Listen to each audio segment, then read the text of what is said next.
شمالی پاکستان کے فلک پوش پہاڑوں میں برف، بادل اور خاموشی کا راج ہے، اور اسی خاموشی میں چھپا ہے فطرت کا سب سے حسین شکاری جسے سنو لیپرڈ کہا جاتا ہے۔ لیکن یہ سنو لیپرڈ آج معدومیت کے خطرے سے دوچار ہے۔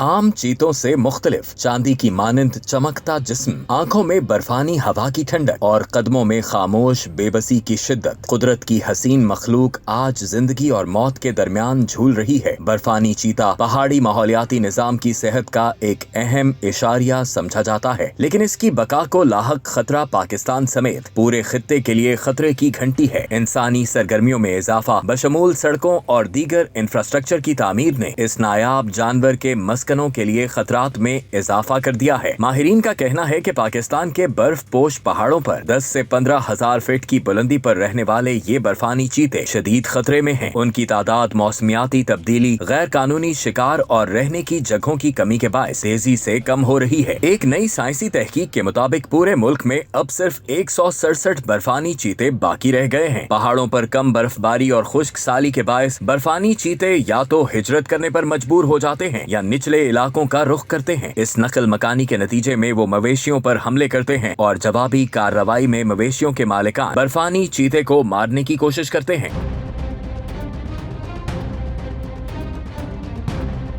اقوام متحدہ نے 23 اکتوبر کو برفانی چیتے کا عالمی دن مناتے ہوئے پاکستان کے شمالی علاقوں سمیت دیگر خطوں میں اس نایاب جانور کی ویڈیوز جاری کی اور اس کی معدومیت کے خطرے سے بچاؤ کے لیے مزید اقدامات کی اپیل کی۔ اقوام متحدہ نے پاکستان سمیت 13 ممالک کو پیغام دیتے ہوئے کہا کہ اگرچہ 2017 میں برفانی چیتے کو IUCN ریڈ لسٹ میں خطرے سے دوچار کے بجائے کمزور قرار دیا گیا تھا، تاہم یہ نایاب جانور اب بھی جنگلی ماحول میں معدومیت کے سنگین خطرے سے دوچار ہے۔ اقوام متحدہ کی جنرل اسمبلی نے 2024 میں 23 اکتوبر کو برفانی چیتے کا عالمی دن قرار دیا تھا تاکہ اس نایاب جانور کے تحفظ کے لیے بین الاقوامی اور علاقائی تعاون کو فروغ دیا جا سکے۔ تنظیم کے مطابق برفانی چیتا صرف جنگلی حیات کی علامت نہیں بلکہ ہمارے پہاڑی ماحولیاتی نظام کی صحت کے لیے ناگزیر ہے۔